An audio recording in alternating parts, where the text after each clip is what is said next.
네, 여러분 안녕하십니까? 뉴스투데이 제주를 시작합니다. 최근 LH토지주택공사 직원들의 수도권 신도시 투기 의혹이 국민적 공분을 사고 있는데요. 제주 제2공항 예정지 발표 직전에 서귀포시 성산읍 일대 토지 거래가 급증한 것도 수상하다며 정보 유출이 있었는지 수사해야 한다는 주장이 제기됐습니다. 조인호 기자가 보도합니다.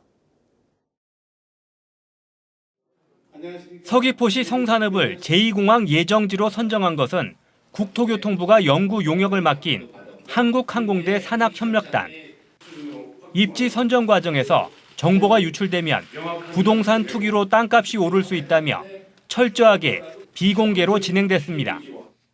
비밀 유지 각서를 쓴 용역 관계자의 극소수 외에는 아무도 구체적인 입지에 대해서는 최후의 순간까지 알지 못하도록 했고요.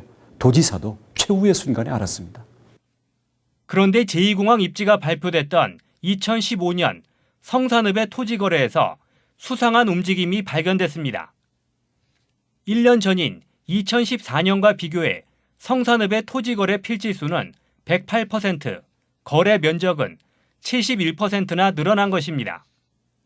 특히 제2공항 예정지 발표 직전이었던 11월과 10월에 토지 거래 증가율이 가장 높았습니다. 또 다른 유력한 공항 후보지였던 서귀포시 대정읍에서 거래된 필지는 1년 전보다 27%, 면적은 불과 6% 늘어났던 것과 비교하면 뭔가 석연치 않다는 것입니다. 당시 성산읍 토지를 산 사람의 64%는 다른 지역 거주자였는데 투기가 의심되는 100필지 이상 매수자의 40%는 영남권 거주자, 15%는 수도권 거주자들이었습니다.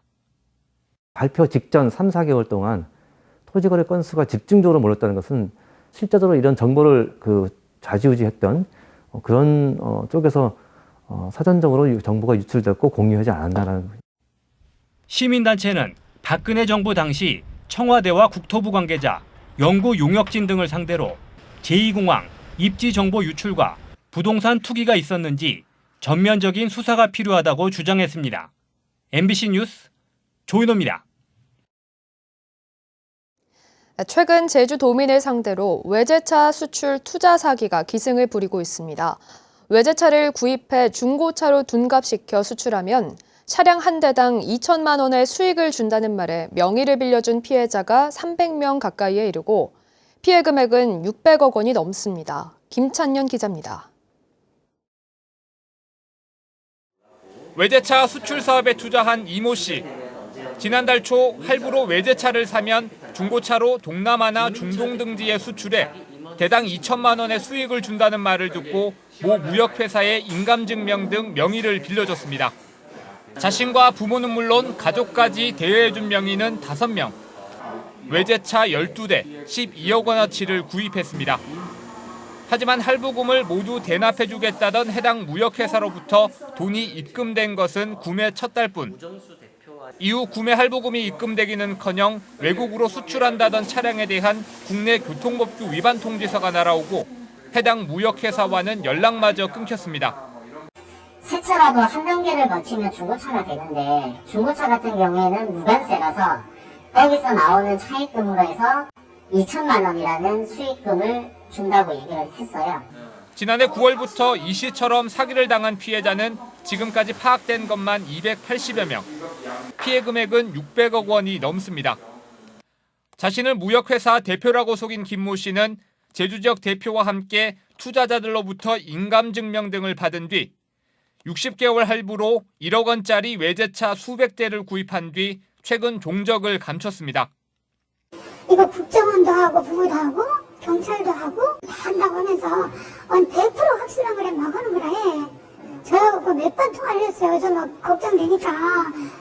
피해자들은 해당 무역회사 대표와 제주 모집책 등 6명을 경찰에 고발했습니다. 하지만 모집책들은 본인들도 투자해 사기를 당했다며 혐의를 부인했습니다. 저기도 한번 해먹으려고 노는 사람한테 그거에 저희가 사기치려고 온 처음부터요. 그거에 저희가 걸렸다고요. 다 같은 피해자예요, 피해자.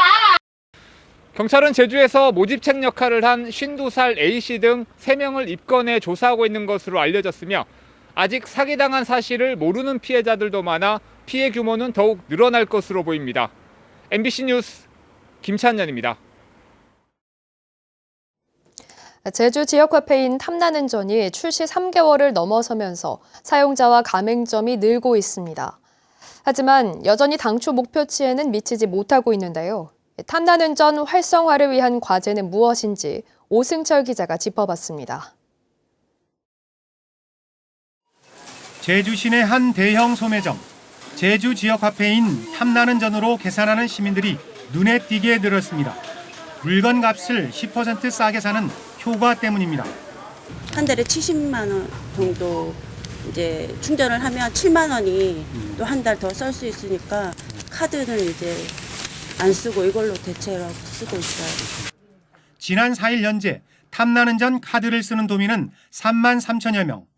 지난해 11월 30일 출시된 이후 월별 판매액은 12월 65억 원에서 지난달엔 140억 원으로 증가세를 보이고 있습니다. 가맹점으로 등록한 점포는 3만 1천여 곳으로 신용카드 결제가 가능한 4만 7천 곳의 66% 수준입니다. 탐나는 전 활성화를 위해서는 현재 30%인 소득 공제율을 높이고 가맹점의 수수료율을 낮춰 사용자와 가맹점주의 혜택을 늘려야 합니다. 공무원과 공공기관 직원의 수당, 그리고 복지나 교육 관련 바우처 사업의 지원금을 탐나는 전으로 지급하는 등 발행 규모 확대 방안이 필요합니다. 수당이라든가 바우처이기 때문에 그거에 대한 목적에 맞게 쓸 수 있고요. 그럼 세 번째, 이런 정책 발행으로 인해서 탐나는 전으로 전환했을 때 가맹점의 매출이 오르기 때문에 지역 경제를 활성화하는, 또 10% 할인 차액을 노린 불법 환전 차단 대책도 시급합니다. 부정 유통이 발생하지 않도록 실시간 모니터링, 시스템적으로 이상감지 시스템이 지금 작동이 되고 있습니다. 그리고 서비스 개발에 초점을 맞춰서 이용자와 가맹점주가 그 믿고 찾는. 지난해 예산심의 과정에서 3분의 1로 줄어든 탐나는 전 발행 예산을 추가 확보할 수 있도록 도의회와의 공감대 형성도 중요한 과제로 꼽히고 있습니다. MBC 뉴스 오승철입니다. 개학 닷새 만에 재학생과 교사가 코로나19에 확진되면서 방역에 비상이 걸렸는데요. 확진자들이 결혼식장과 볼링장 등을 방문한 사실도 잇따라 확인되면서 완화된 거리두기 조치에 감염이 확산되는 건 아닌지 우려가 나오고 있습니다. 김항석 기자입니다. 지난 주말 고3 재학생 확진으로 오는 19일까지 등교 수업이 중단된 제주시 오영고등학교. 학생과 교직원 등 접촉자 162명이 진단검사를 받은 가운데 확진자와 접촉한 고3 학생 2명이 추가로 양성 판정을 받았습니다. 이로써 확진된 오영고 학생은 4명, 129명은 음성, 나머지 30여 명은 검사 결과를 기다리고 있습니다. 확진된 고3 학생과 함께 양성이 확인된 어머니가 교사로 근무하는 탐라중학교에서는 지금까지 41명이 검사를 받았지만 양성은 확인되지 않았습니다. 이런 가운데 아라초등학교에서도 학부모 1명이 감염 경로가 파악되지 않은 채 양성이 확인되면서 개학 일주일도 안 돼 9개 학교가 원격 수업으로 전환됐습니다. 오영고 확진자와 관련된 학교가 5개 학교이며 코로나 검사를 받은 결과 부모가 확진돼서 확진자들의 다중이용시설 방문 사실도 확인됐습니다. 역학 조사 결과 주말인 그제 오전 코로나19 확진자 2명이 제주시 아라케스 웨딩홀을 방문한 사실이 확인돼 같은 시간 식장을 방문한 99명이 진단검사를 받았습니다.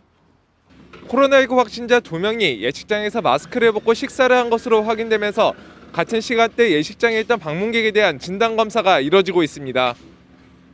또 제주 시내 볼링장 5곳도 확진자 방문 사실이 확인돼 방역당국이 방문자에게 검사를 당부했습니다. 볼링장을 방문한 사람 중에서 확진자가 많고 이들과 접촉한 가족, 학교, 지인들에게 지금 전파되고 있는 실정입니다. 한편 그제 제주의 여행원 관광객 1명이 서울 거주지에서 확진자와 접촉한 사실을 통보받고 제주 보건소에서 검사를 받아 확진되는 등 어제와 오늘 신규 확진자는 5명. 거리두기 완화 조치 이후 산발적인 감염 확산이 이어지면서 방역 당국의 긴장이 커지고 있습니다. MBC 뉴스 김항섭입니다. 도내 의료진에 대한 코로나19 백신 접종이 본격적으로 시작됐습니다.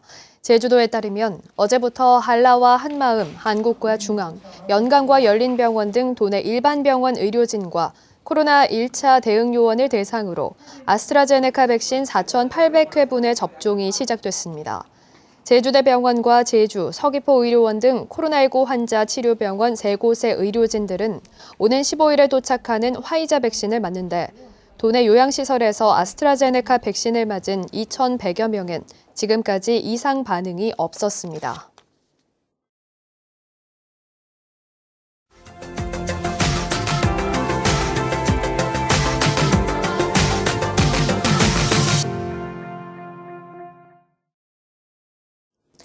심장질환을 앓고 있던 80대 할머니가 구급대원의 발빠른 대처로 고비를 넘긴 일이 있었습니다. 지역대학병원이 안 받아주자 3명의 119 구급대원들은 폭설을 뚫고 134km를 달려 환자를 서울까지 이송했습니다. 충북 MBC 이채연 기자입니다. 폭설이 내리던 지난 1월 말, 80대 할머니가 심박동기 삽입술을 하루 앞두고 서울 예약병원으로 가던 택시에서 갑자기 쓰러졌습니다. 함께 있던 손자가 119에 도움을 요청해 10여 분 만에 충북대학교병원 권역의료 센터를 찾았습니다. 의식이 없으셨고 숨이 가쁘셨고 거품 무는 소리가 났습니다. 좀 너무 당황해서 119 신고를 했고 1시간 가까이 밖에서 기다렸지만 시술이 예약된 병원이나 근처 종합병원으로 가라는 답변이 돌아왔습니다. 생각보다 안정적인 상황이었고 절차 때문에 시간이 많이 지체가 되면 그분이 이제 또 당일날 또 입원해서 시술이나 이런 걸 받을 수 없을 수도 있기 때문에 대원들은 곧바로 폭설을 뚫고 충청북도 경계를 넘어 134km 떨어진 서울의 병원으로 달렸습니다. 더 느려지다가 심장이 멈출 수도 있을 수도 있거든요. 언제든 심정지 상태가 올 수 있는 상황이라고 생각을 했어요. 그래서 무엇보다도 응급 상황이라고 판단을 해서 할머니는 서울 병원에 도착한 그날 밤 2번의 심정지 고비를 맞고 응급치료 끝에 다행히 위기를 넘겼습니다. 심정지가 몇 번 오셨대요. 병원 측에서 늦게 왔으면은 조금 안 좋은 일이 발생하실 수도 있었겠다. 이렇게 들었습니다. 다행이다고 생각. 이례적으로 도 경계를 넘는 구급대원들의 기지로 환자가 목숨을 구했습니다. MBC 뉴스 이채연입니다. 제주도 내 한 어린이집에서 상습적으로 원아 학대가 이루어져 경찰이 교사 5명을 입건한 가운데 강력 처벌을 촉구하는 국민청원이 등장했습니다. 피해 아동의 부모라고 밝힌 청원인은 원장 손녀도 피해자라고 하지만 어떻게 손녀가 있는 반의 상황을 파악하지 못했는지 분통이 터진다며 철저한 수사로 모든 피해 학부모가 확인할 수 있게 해달라고 요구했습니다. 해당 청원은 게시 이틀 만에 동의가 2,000건을 넘었고 경찰은 추가 학대 정황에 대한 수사를 확대하고 있습니다. 제주 지역에서 아동학대가 크게 늘어난 걸로 나타났습니다. 제주도에 따르면 도내 아동학대 건수는 2018년 335건에서 재작년 647건으로 늘었고 지난해에도 536건을 기록했습니다. 제주는 아동학대 의심 사례 50건당 전담 공무원 1명을 배치해야 하는 정부 기준에 따라 14명이 배치돼야 하지만 10명만 배정돼 학대 아동 조사와 보호 업무에 한계가 우려된다는 지적이 나오고 있습니다.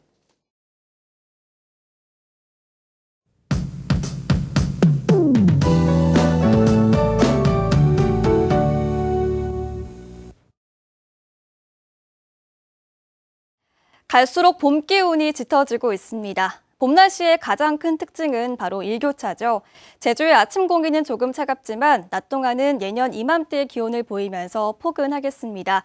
낮과 밤의 기온차가 모레까지 최대 10도가량 크게 벌어지겠는데요. 해가 지면 금세 쌀쌀해지니까요. 입고 벗을 수 있는 옷차림으로 체온 조절 잘 해주시기 바랍니다. 이렇게 일교차가 크게 벌어지는 봄 날씨는 대기가 정체돼 있기 때문인데요. 오늘 대기의 흐름은 원활하지 않아서 바람은 약하겠고요. 곳곳에 먼지와 안개가 뒤엉킨 연무가 끼는 곳이 있겠습니다. 제주의 미세먼지 농도는 보통 단계로 공기질이 심각한 정도는 아니고요. 시야가 약하게 탁한 곳이 있겠습니다. 오늘 제주 남쪽 해상에 기압골이 약하게 지나면서 종일 흐린 날씨가 이어지겠습니다. 중산간 이상에는 이 기압골의 영향으로 오후 한때 빗방울이 조금 떨어지는 곳이 있겠습니다. 이어서 자세한 지역별 날씨입니다. 아침 기온 평년보다 4도가량 높습니다. 북부와 서부, 남부 지역은 10도로 시작하고 있고요. 낮 최고 기온은 북부가 13도, 남부와 동부는 15도까지 오르겠습니다. 오늘 도서 지역도 낮 동안 포근하겠고 대체로 흐린 날씨가 이어지겠습니다. 오늘 바다에 바람이 강하지 않아서 바닷길 양호하겠습니다. 대부분 해상에서 물결이 2m에서 2.5m까지 일겠습니다. 하늘길도 순조로운 모습인데요. 현재 제주공항에는 구름 많은 가운데 항공편은 대체로 정상 운항되겠습니다. 주간 날씨입니다. 내일은 맑은 하늘이 드러나겠고요. 목요일 오후부터 비가 시작돼서 금요일까지 비가 내리겠습니다. 날씨였습니다. 문대림 JDC 이사장이 올해 영어교육도시 2단계와 제2첨단과학기술단지를 본격적으로 추진하겠다고 밝혔습니다. 문대림 이사장은 취임 2주년을 맞아 발표한 향후 추진 계획에서 영어교육도시 2단계 실시 설계를 진행하고 신규 국제학교 설립 의향자 2군데와 협의하는 한편 제2첨단과학기술단지 조성 공사도 12월에 발주한다고 밝혔습니다. 또 헬스케어타운에 오는 10월 의료서비스센터가 준공되면 연구기관을 유치하고 제주항 중장기 미래 비전과 신교통수단 추진 전략도 수립하겠다고 밝혔습니다. 경북산 가금산물 반입 금지 조치가 해제됐습니다. 제주도는 오늘 0시를 기해 경북 지역에서 생산된 달걀과 닭, 오리고기 등 가금산물 반입 금지 조치를 해제했습니다. 현재 고병원성 조류 인플루엔자 발생으로 가금산물 반입이 금지된 곳은 경기와 강원, 충북과 경남 4곳입니다.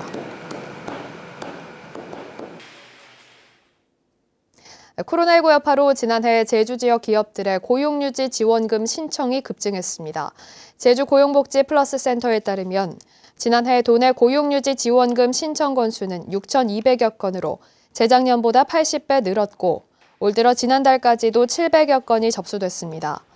고용유지 지원금은 사업주가 해고 대신 휴업이나 휴직을 하면 정부가 1년에 240일까지 인건비의 일부를 지원하는 제도입니다. 제주 지역 개발 부담금 체납액이 30억 원에 육박하고 있습니다. 제주도에 따르면 최근 3년 동안 부과된 개발 부담금 182억 원 가운데 29억 7천여만 원이 납부 기한을 넘겼습니다. 개발 부담금은 택지와 산업단지 개발, 건축과 개발 행위 허가에 부과되는데 코로나19로 인한 경기 침체로 체납액이 늘어난 것으로 분석됩니다. 뉴스투데이 제주를 마치겠습니다. 시청해주신 여러분 고맙습니다.